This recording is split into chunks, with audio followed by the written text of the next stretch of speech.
I was a very good student, but as I asked more questions, I felt more like a rebel, but I wasn't. One coach at one time when I was a teenager said, "Oh, you're a thinker." I could still remember that feel to this day. It felt so bad. Have you ever wondered why you have to do certain things on the tennis court, or technique wise, why you have to do it? Like a lot of coaches ask you to do something, but they've learned it that way and they've taught that way for so long, they don't really question why. And the thing is, when I was actually playing, I had trouble asking that question to myself and then trying to get some answers from my coaches, but they didn't really explain why. A lot of the stuff that I had in mind, it was like if I was asking the question why, it was confusing me. So my thoughts weren't organized and I was still searching for answers. And when you're searching for answers, that kind of rubs off when you're playing, and your performance it takes a hit because you're thinking. And when you're thinking and you're still trying to organize and calculate, your movements and reflexes just get slower. So today I'm going to talk about the question why, and why it's so important for you to understand and fully understand what you're doing on the court, and that'll in return get you to be a better player and improve faster. So I want to talk about Steve Jobs. One time in an interview, he said when he was trying to develop these products for Apple, he was always asking the question why certain things are done some certain way. Like computers or monitors, or like why does it have to suck, he said. Like why does it have to be made in a certain way? And nobody really questioned that. When you find out the why yourself and you feel like, oh, I think I could do it better, then you actually take that information and make it your own, and you alter that information and make yourself better. Or for Steve Jobs, he made the products better. So basically, the question why comes into play when you become an adult or when you are a teenager. A lot of times when you're younger, let's say you're learning tennis from age 6 to maybe 12. A lot of times when you're younger like that, you don't really question things and you just do what the coaches tell you. And it's a very different type of coaching, because when a coach is very good at explaining things and they're very good at explaining why certain things has to be, sometimes those coaches actually apply that into little kids when they're coaching little kids. But it's actually worse when you coach these little kids and explain why, because they haven't fully developed yet. Mentality wise, analysis wise, they haven't fully developed yet, so you don't really have to explain why. It's better to explain it in an easier, simpler way where you understand the concept of what they need to do, but the instructions are very simple. For example, like coaches use this a lot, and even in the pro level or intermediate level, they use it a lot. They want players to hit outside of the ball or inside of the ball or underneath the ball. It's very, when you explain it like that, your body changes the way you swing. So the technique actually changes without even talking about technique. So that's a very good way to teach young kids. But the thing is, when you become an adult, or you're on the way to becoming an adult, you start questioning things of why certain things happen. When I was playing as a teenager, I always had these questions, and I work with the best coaches in the world. I work with Nick Bollettieri, Billy Stearns. I don't want to name like all of them, but like some of them had some answers for me.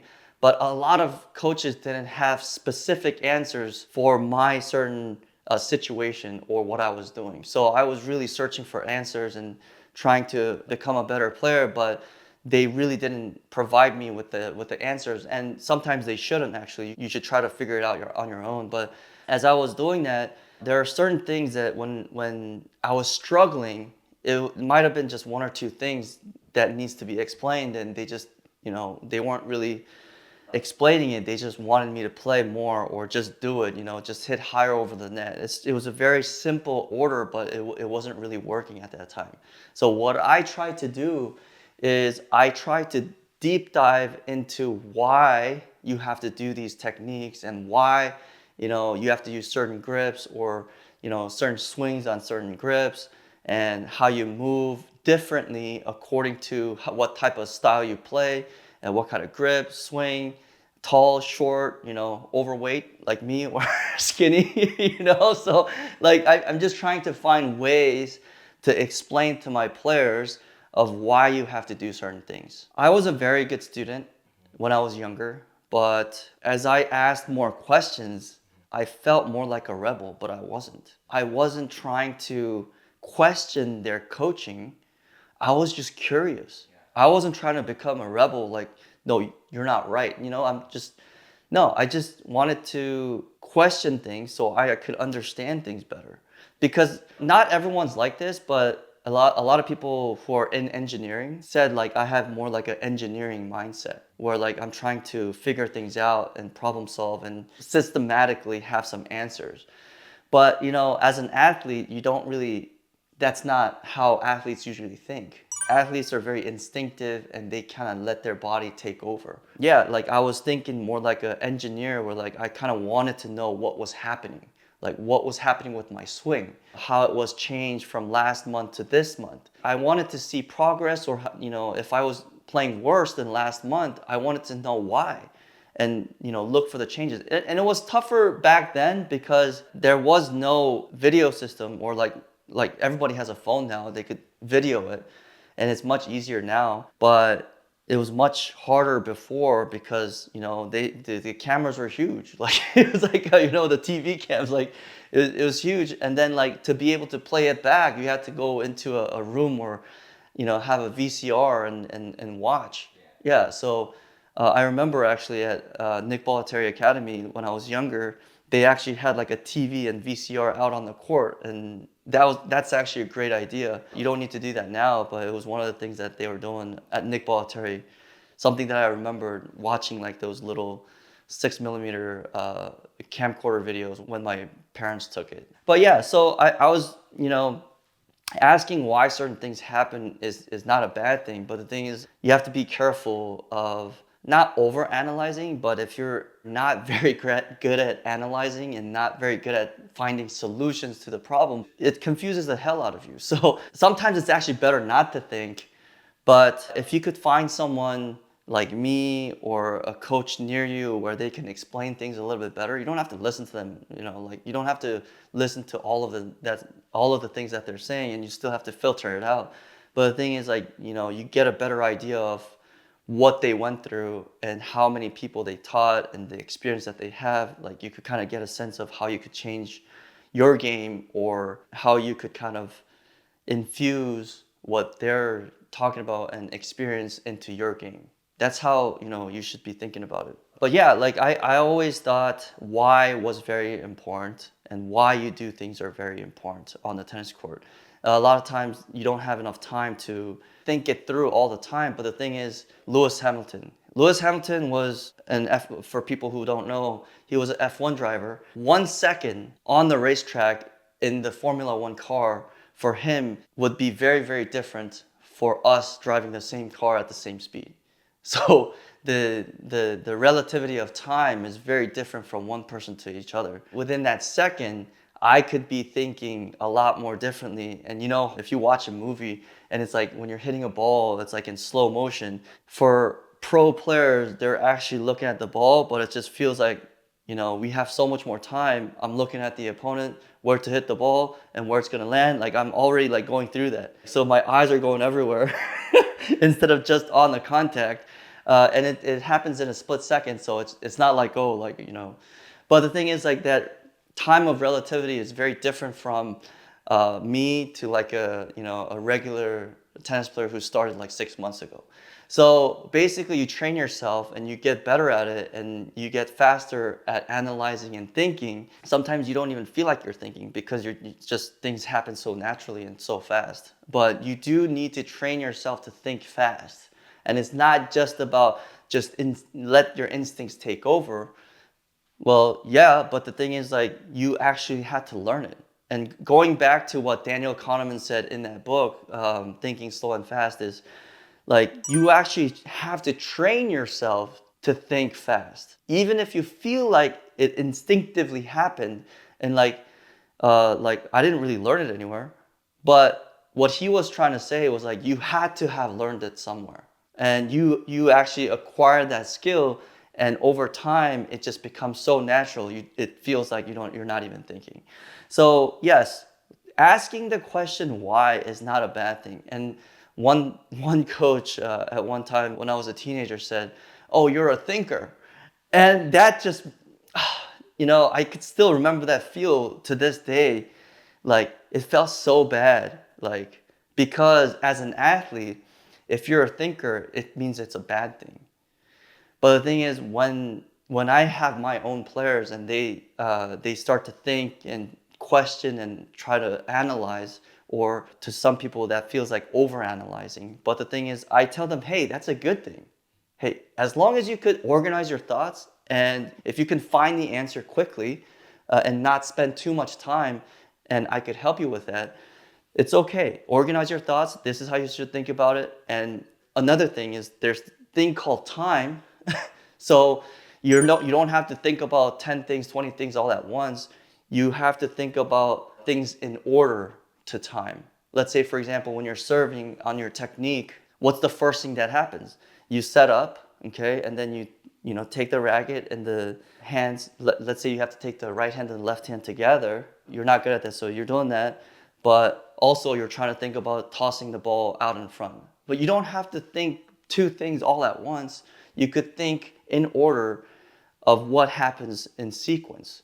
So that's another good way to think about things. And once you are good at that and you think about it enough, you think about it very fast, so it doesn't feel like you're thinking too much because you're only thinking about one thing at a time. And you do get good at it. It's not like thinking is bad. It's so funny because if you tell someone the truth, it actually hurts them. If someone's stupid and you say you're stupid, that's that, it actually hurts them, right? So if somebody said like, hey, you're a thinker, and I'm like, yeah, I am. There's no reason for it to get hurt, but you get hurt. It's so weird. So the way I like to think of it is like, a lot of times, a lot of players come up to me and say, oh, my mentality sucks. Like, I have weak mentality. Some coaches actually tell the player, hey, you have weak mentality. Let's fix that. I never tell my player you actually have a weak mentality. I could kind of say it in a different way. Like, okay, in certain situations, let's say it's like 40-15, you're serving and you're always double faulting or you're always missing that first serve. I would say it's not because your mentality, is bad. You got to find a better way to say it. Like, okay, let's try something new. Let's try to hit your first serve as a second serve and be more aggressive with that. So your percentage gets higher. I don't tell them, dude, like, that's such a bad way of coaching. Because it actually enforces that. Like it makes the player feel like, oh, like that's right, I do have weak mentality. It's such a bad way. One other example, when I was coaching Chung, we talked about a lot of different things. And the reason why I do that is because I need to know the player to be able to coach him. And he was struggling with his forehand and his backhand was okay. Like, his backhand is one of the biggest weapons in tennis actually. And like when I was coaching him, I knew when he was 12. Like I saw him when he was 12 and his forehand was so big. Like it was one of his best weapons. And I told him like carefully, what happened during the years? Like when I didn't see you from 12 to 20 something, like 21 or something like that. And he's like, I never thought it was a problem. He told me. And even though it looked funky and he never thought it was a problem. But when he was playing junior Wimbledon finals, he was playing, I think it was Cam Norrie or something. He was playing Wimbledon finals junior, and he lost that match. He got to the finals and lost that match. But the thing is, after that match, he saw the match on TV with all the commentators saying about their game. Like, whoever won and Chung's game. And every single commentator, he saw it in different broadcasting. And he said, his backhand is amazing, but his forehand is flawed. And when people kept on saying that, it kind of got to him. Like, what's wrong with my forehand?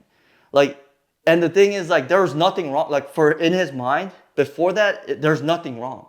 He was super confident. And then that's when like everything started to go downhill. He said like he was tinkering with his forehand so much like he couldn't find an answer. And then he had to change grips, he has to change swings. Like he did so many different things over the years, and then his ranking dropped to, I mean, he was doing well, but like he was still struggling inside mentally. He was mentally strong enough to kind of push through and actually like finish the matches and win.